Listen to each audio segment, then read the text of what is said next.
डग अब्यू, डग ह्यान्डलर सिपाही प्रीति तामाङका साथ डग पोल्टी, डग ह्यान्डलर पिउट जानुका बुढाथोकीका साथ डग केली, डग ह्यान्डलर सिपाही होमबहादुर मगरका साथ डग क्याचफर रहेको छ।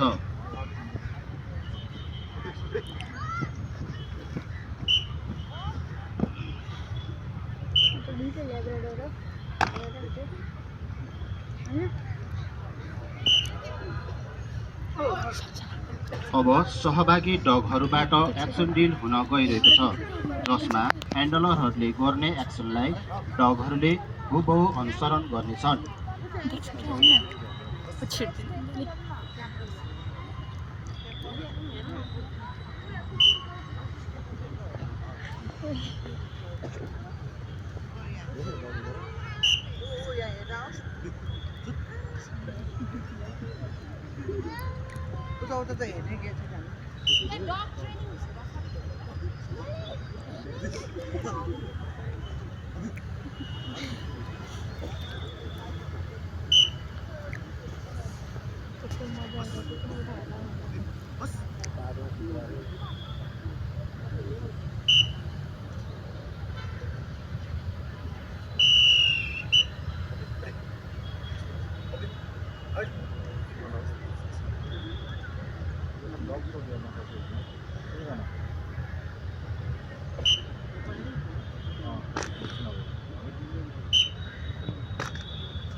त्यसैगरी अब हातको इसाराद्वारा आज्ञाकारी प्रशिक्षण तालिम सुरु हुन गइरहेको छ, जसमा ह्यान्डलरहरूले दिएको हातको इसारा अनुसार डगहरूले काम गर्नेछन्।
डग र ह्यान्डलरको सम्बन्ध अति नै आत्मीय हुन्छ। डग एक वफादार र आफ्नो ह्यान्डलर प्रति झुकाव भएको जनावर हो। अहिले ग्राउन्डको बीच भागमा अकस्मात ह्यान्डलर घाइते भएर लडेको छ। डग क्यास्परले ह्यान्डलरलाई फोन गर्दै कराउँदै ह्यान्डलर घाइते भएको इसारा दिँदै अरूसँग सहयोगका लागि माग गरी ह्यान्डलरको निगरानी गरिरहेको छ।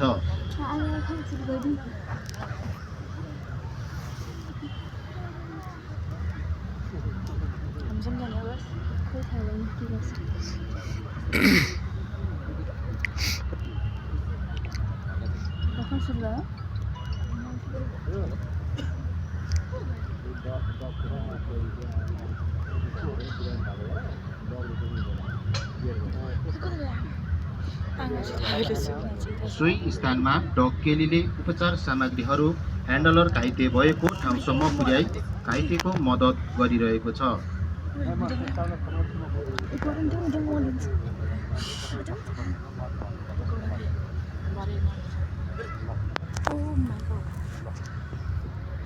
तिमी यता भिडियोमा पनि ध्यान देऊ। 150 पारेर गर्छु कि जसरी गर्छु गर सबै भिडियो छ।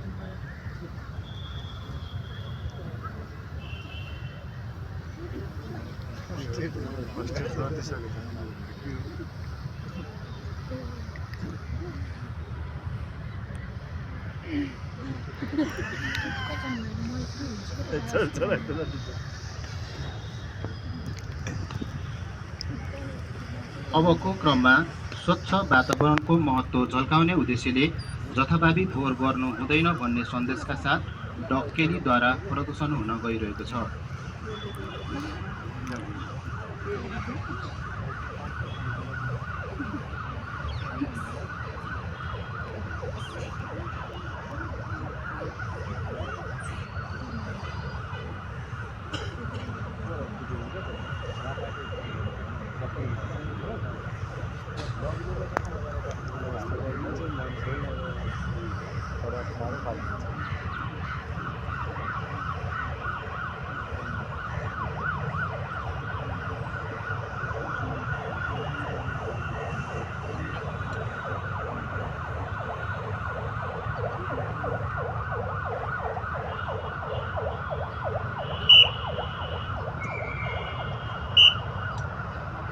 विभिन्न सैनिक गतिविधि तथा प्रकोपको दौरान आइपर्ने बाधाहरूलाई सजिलैसँग पार गर्नको लागि डगहरूलाई ज्यादातर अभ्यास गराउने गरिन्छ। अब लेब्राडोर र हफर स्पाइनल जातका डगहरूबाट बाधा पार कलाको प्रदर्शन हुन गइरहेको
बेल्जियम मेलोनाइज डग विश्वमा उत्कृष्ट कार्य गर्ने डगको रूपमा चिनिन्छ।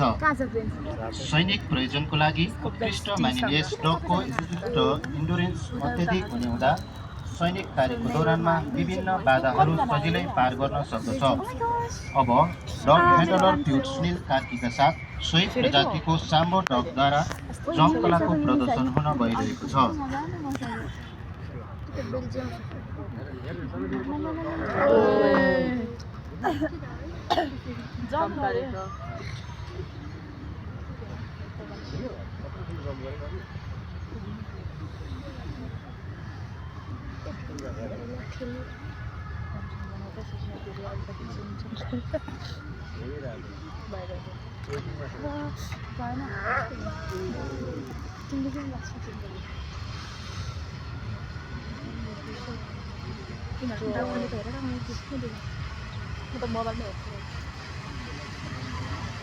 यसैका साथ नेपाली सेना फोटो तथा वीर्य प्रदर्शनी 2082 को अवसरमा श्री भैरबवाहन गुल्मको प्रदर्शनी स्थलमा पाल्नुहुने सम्पूर्ण अतिथिज्यूहरूलाई धन्यवाद ज्ञापन गर्दै आजको दोस्रो प्रदर्शनी यही आएर समाप्त भएको जानकारी गराउन चाहन्छु।